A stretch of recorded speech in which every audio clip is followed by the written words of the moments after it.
Hello, everybody. Welcome to Monday, August 30th, 2021. Mr. Parrott here with your rundown of what you missed in science class today for it being Monday.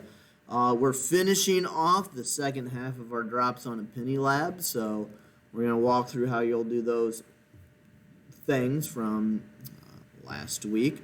But first off, bell ringer, make sure that you answer it still on Schoology. You'll find that in our new weekly folder. You have August 30th to September 2nd or 3rd, one of those two dates on there. I don't remember if I counted Friday or not in it. But find that bell ringer. It's that yellow folder for Monday.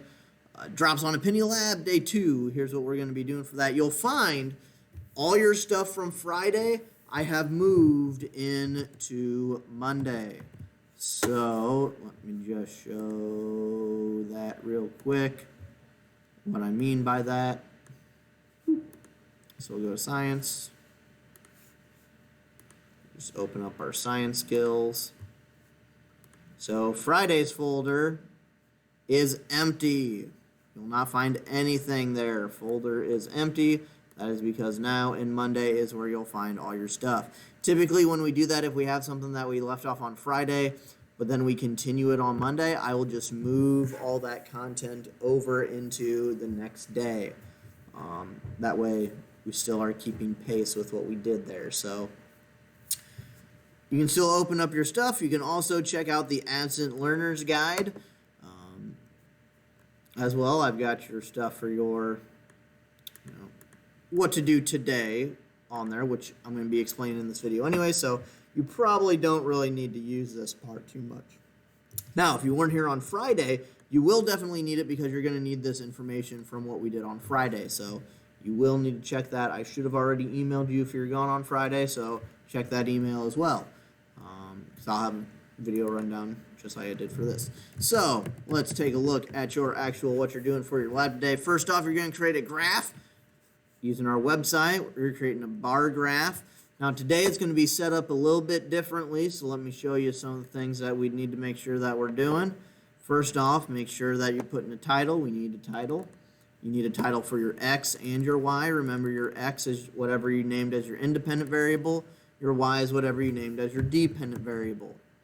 You've already identified those on slide 6 if you did the stuff from Friday, so check back to see what you did for that stuff. Also, always be checking your notes. The other thing that we want to do is make sure that we have the grid lines, legends, and show value checked. Now, last week we didn't show the legend because we only had one result. Whenever we have multiple results, I didn't think about this earlier, but we want to make sure that we check that button that says legend. Because what that's going to do, that actually creates for us the key to the graph. That shows like what color everything is. That's the thing that we've been missing over the last couple of ones there, so we'll check that to show out the legends. And then here's how you're going to have to set up your chart. You've got your X variables over here, and then you're going to need 4 boxes that say Y data. Remember how to get those, you just hit this plus button, so get it to where you have 4 boxes that say above it Y data. Down below, change the group names to trial 1, 2, 3, and then the last one is average. And then you just plug in your numbers, just like before. The reason why this one was a little bit weird was because in order to make it work with our kind of graph, or our data table here with our graph, we had to kind of take this table and turn it sideways a little bit. Because these aren't, trial 1, 2, 3, and the average are not your X variable. Heads and tails are your X variables, so that's why we had to rotate it a little bit to make our graph fit with our website. Create the chart. You can copy and paste this then into your into the slides. You should have 8 bars total, 4 for heads, 4 for tails. And then what you're going to do, you're going to do our CECR, which is a little bit different than what we did before. What we did before with our CECR, that was based off of research. Now we did a lab, so it's going to be slightly different now that we've done a lab. First thing that you're going to answer is what is your claim now that you've done the experiment.